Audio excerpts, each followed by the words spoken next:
আজকের এই গভীর বিশ্লেষণে আমাদের এই নতুন ঘাটাঘাটিতে আমরা দেখছি গুগলের নতুন পিক্সেল 10 আর পিক্সেল 10 প্রো। হ্যাঁ, পিক্সেল 10 সিরিজের একদম আদ্যপান্ত নিয়ে আমরা কথা বলবো। ঠিক, আমাদের হাতের সোর্সগুলোর মধ্যে গুগলের অফিসিয়াল ব্লগ তো আছেই, সাথে দ্য গার্ডিয়ান আর অ্যান্ড্রয়েড অথরিটির রিভিউ দেখেছি। একদম, আর এর সাথে আমরা কিন্তু রেডিট ব্যবহারকারীদের আনফিল্টার্ড বাস্তব অভিজ্ঞতাও যোগ করেছি। হ্যাঁ, লক্ষ্যটা হলো হার্ডওয়্যার আর এআই এর এত আপগ্রেডের ভিড়ে ফোনটা আসলে দৈনন্দিন জীবনে কতটা কাজের সেটা বের করা। আসলে স্পেসিফিকেশনের কাগজ দেখে তো আর পুরো গল্পটা এখন বোঝা যায় না, তাই না? গুগলের দাবিগুলো বাস্তবে কতটা টিকছে সেটাই দেখার বিষয়। বিশেষ করে ওই নতুন টেনসর G5 চিপের পারফরম্যান্স নিয়ে যে আলোচনাটা হচ্ছে। হ্যাঁ, বেঞ্চমার্ক টেস্টে কিন্তু এটা অ্যাপল বা স্ন্যাপড্রাগনের চেয়ে বেশ পিছিয়ে আছে। ঠিক, আর এটা দেখে রেডিটে অনেকেই বেশ চিন্তিত। তো এই গ্যাপটা গুগল জাস্টিফাই করছে কিভাবে?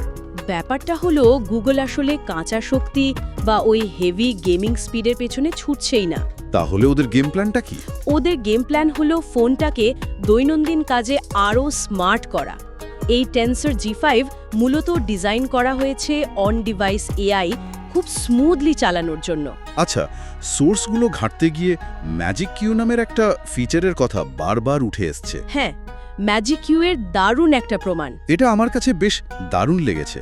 ধরুন কেউ মেসেজ করে জানতে চাইলো ফ্লাইট কখন ল্যান্ড করবে, এই এআই নাকি নিজে থেকেই ক্যালেন্ডার বা ইমেল ঘেঁটে ফ্লাইটের শিডিউল বের করে সরাসরি মেসেজের রিপ্লাই হিসেবে সাজেস্ট করবে। একদম তাই, আলাদা করে কোনো অ্যাপ ওপেন করার ঝামেলাই নেই। এটা মূলত আমাদের ফোন ব্যবহারের ধরনটাই বদলে দেওয়ার একটা চেষ্টা।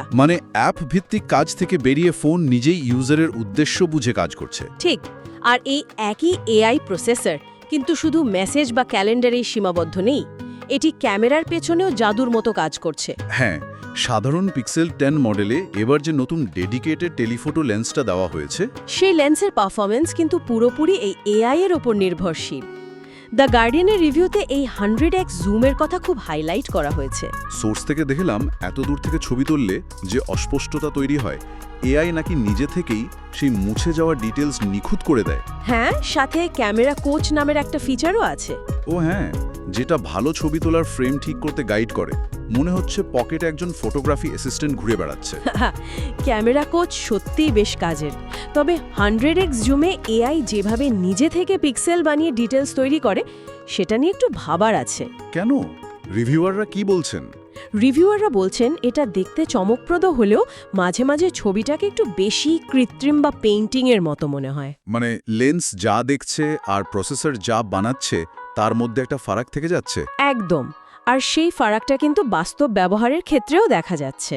রেডিতে ঘাঁটতে গিয়ে তো দেখলাম ব্যবহারকারীরা এর ডিসপ্লে সাইজ আর নতুন ইউজার ইন্টারফেসের দারুণ প্রশংসা করছেন। প্রশংসা আছে ঠিকই, কিন্তু অ্যান্ড্রয়েড অথরিটির রিপোর্টে আবার লঞ্চের শুরুতেই বেশ কিছু বড় বাগের কথা উঠে এসছে। ফ্ল্যাগশিপ ফোনের ক্ষেত্রে এই বাগগুলো বেশ হতাশাজনক। সবচেয়ে গুরুত্বপূর্ণ হচ্ছে 911 ইমার্জেন্সি কলের অডিও সমস্যাটা। আচ্ছা, কল কানেক্ট হচ্ছে ঠিকই, কিন্তু শব্দ এমন বিকৃত হয়ে যাচ্ছে যে কিছুই বোঝা যায় না। একটা প্রিমিয়াম ফোনে এমন ইমার্জেন্সি ফিচারে বাগ থাকাটা তো বেশ চিন্তার বিষয়। এছাড়া অ্যান্ড্রয়েড অটোতে মারাত্মক ধীরগতি আর স্ক্রিনে স্ট্যাটিক স্নো দেখা যাওয়ার রিপোর্ট আছে। ওই পুরনো দিনের নষ্ট টিভি স্ক্রিনে যেমন ঝিরঝির করত, ঠিক সেরকম, তাই তো? হ্যাঁ, ঠিক সেরকম।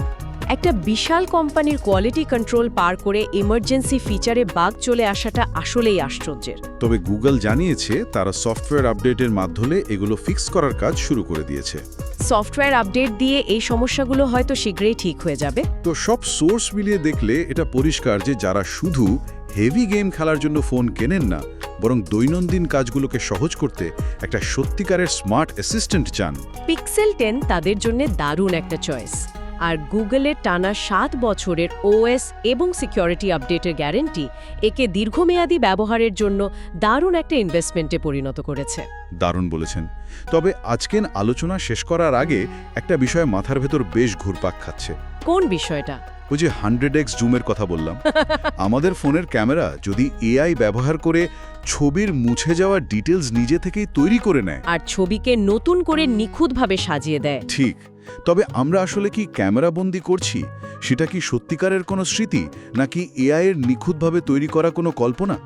ভবিষ্যৎ প্রযুক্তি ব্যবহারের ক্ষেত্রে এই প্রশ্নটা আসলেই ভাবার মতো।